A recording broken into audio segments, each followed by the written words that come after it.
Hello, ఈరోజు గోంగూర రోటి పచ్చడి చేసేద్దాం. దానికి ఫస్ట్గా గోంగూరని పచ్చిమిర్చిని వాష్ చేసుకోవాలి. ఆ తర్వాత ప్యాన్లో ముందుగా పచ్చిమిర్చిని పెట్టుకుందాం. ఆ తర్వాత వాటిపైన గోంగూర పెట్టుకొని ఒక చిన్న టీ గ్లాస్ వాటర్ పోసుకొని ఉడకపెట్టుకుందామండి. ఇది ఇలా ఉడకపెట్టుకుని కూడా చేసుకోవచ్చు, లేకపోతే కొంచెం ఆయిల్లో ఫ్రై కూడా చేసుకోవచ్చు అండి. ఫస్ట్ అయితే ఇలా ఉడకపెట్టుకొని చేసే ప్రాసెస్ చూద్దాము. ఈ వాటర్ అంతా మగ్గిపోయినాక లాస్ట్లో చిన్న నిమ్మకాయ సైజ్ అంత చింతపండు పెట్టుకొని స్టవ్ ఆఫ్ చేసేసుకుందాం. ఇప్పుడు పచ్చడి నూరుకోవటానికి మగ్గిపోయిన చింతపండుని, పచ్చిమిర్చిని, గోంగూరని విడిగా చేద్దాము. ఆ తర్వాత జీలకర్ర, వెల్లుల్లి రెబ్బలు, ఉప్పు తీసుకొని పక్కన పెట్టుకుందాం. ఇప్పుడు ఒక్కొక్కటిగా అన్నిటిని వేసుకొని నూరుకుందామండి. ఫస్ట్ జీలకర్ర, చిన్న ఉల్లి, ఉప్పు, మగ్గిచ్చిన చింతపండు వేసుకొని నూరుకుందాము.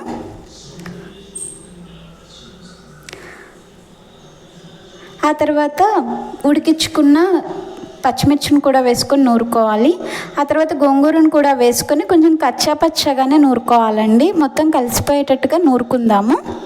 లాస్ట్లో పెద్దలపై ముక్కల్ని వేసుకొని కచ్చాపచ్చగా నూరుకుంటే సరిపోతుంది.